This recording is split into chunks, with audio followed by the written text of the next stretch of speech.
முதல்வர் வந்து தூக்கத்தை எழுப்பி விட்டாலும் வந்து உசில் சிலத்தான் தான் சொல்லுவார்னு சொல்லி கேட்கிறாரு. இவர் வந்து சிவப்பு சைக்கிள் போயிட்டு கடந்த காலங்களில் போட்டு அதே சமயத்துக்கு ஓட்டு போடுவார் அப்படின்ற ஒரு கருத்து முன்வைக்கப்படுது. இல்ல அதுல ஒரு சின்ன திருத்தம். அந்த மாதிரியான ஒரு இதில் எங்களுடைய தலைவர் அந்த சைக்கிள் பயணத்தை மேற்கொள்ளவில்லை. அதை அப்பவே வந்து எங்களுடைய தலைவர் சைட்ல இருந்து ஒரு கரெக்ஷன் பண்ணியாச்சு. ஏன்னா அந்த வந்து ஒரு தவறான புரிதல்ல மென்ஷன் பண்ணப்பட்டது அந்த ஸ்டேஜ்ல.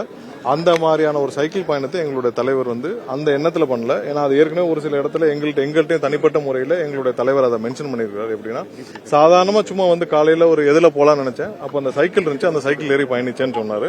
அதுல எந்த கருப்பு சிவப்பா எதுவும் தெரியல, எந்தவித உள்நோக்கம் இல்லாமல் போன பயணம். அதை தவறான ஒரு சின்ன அண்டர்ஸ்டாண்டிங்ல சொல்லப்பட்ட ஒரு கருத்து. அதை நாங்கள் இங்கே திருத்திக் கொள்கிறோம்.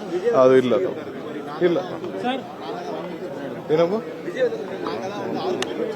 இல்ல அது வந்து அதுல என்னன்னா ஒட்டுமொத்த தமிழக மக்களும் போன தடவை சேர்ந்துதான் வாக்களிச்சோன்றதான் அதை மென்ஷன் பண்ணது. அந்த வீடியோல மென்ஷன் பண்ணதை பத்தி சொல்றீங்க.